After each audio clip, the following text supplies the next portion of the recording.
Hello mga kaogang! Isda! Isda kayo dyan! Murang-mura lang, sariwa-sariwa, katulad ni Ogang Tindera.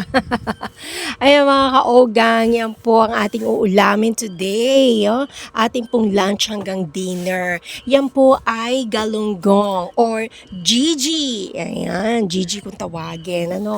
Galunggong or Gigi. Ayan po, halagang 120 lang po ang binili ko para naman po medyo tipid-tipid po sa budget. Ano? At dinamihan ko yung gulay. Siyempre, dalawang ampalaya yan para maraming gulay. At ayan, ipapaksiw ko yung mga kaogang kaya nakikita niyo yung luya. At syempre, ako'y mag-aano pa ng mga gulay, maghihiwa, mga sibuyas, ayan, inasnan ko muna siya, no? Hindi ko siya ipipirito para maging fresh pa rin siya, 'di ba? Ganun daw yun pag nilagyan mo ng asin, so magiging fresh at hindi siya masyadong maamoy. Kahit na siya ay sariwa, no? Syempre, hindi ko naman frozen binili yan, sariwa po yan. So, ginanyan ko muna siya, nilagyan ko muna siya ng asin para habang ako'y nagpe-prepare ng mga kagulayan at mga sahog ay fresh pa rin siya na iluluto natin. So, ayan guys, ano po yan ampalaya yan. Nakikita nyo ang palaya, masarap yan. At ginawa ko dyan, ay piniga-piga ko yan na ilang beses para mawala yung masyadong kapaitan niya. Kasi may kaidaran na po yung nakuha kong ampalaya. Kaya ayan. So tara guys, samahan nyo ko at tayo po ay magluto ng paksiw na Gigi or galunggong. At masarap po yan. No? Tara, samahan nyo ko mga ogang at samahan nyo rin po ako na kumain at lumapang. No? Alright guys, stay tuned!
Guys, eto na naman tayo.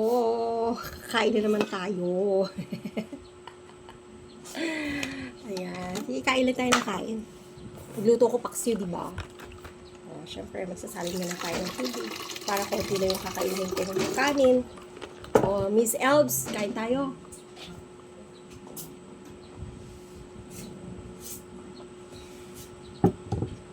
Talunin na naman kita, Miss Elves. Doon ka nga, Mingming. Ikaw sa tuwin na lang akong mayroong mukbang. Nakikisali ka doon ka. Diba? Ngaw. Magkakamay ako, guys. Lagyan ko to ng konting ang tawag dito? Mantika. Ito, buntot to. Konting sili.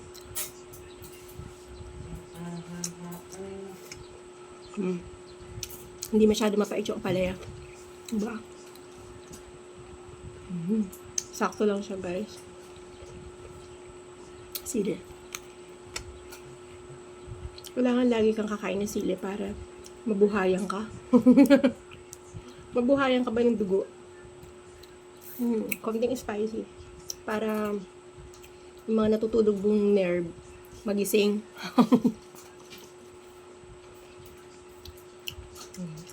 Konti lang yung kanin ko. Mataba talaga ako eh. Si Marge, ang payat na niya, no? Paano kaya? How to be with you? How to be you? How to be you? Diba? Talagang ano niya yung pagkain niya. Yeah, masarap yung may mamantika, no? Masarap yung maraming gulay. Pag maraming gulay, masarap.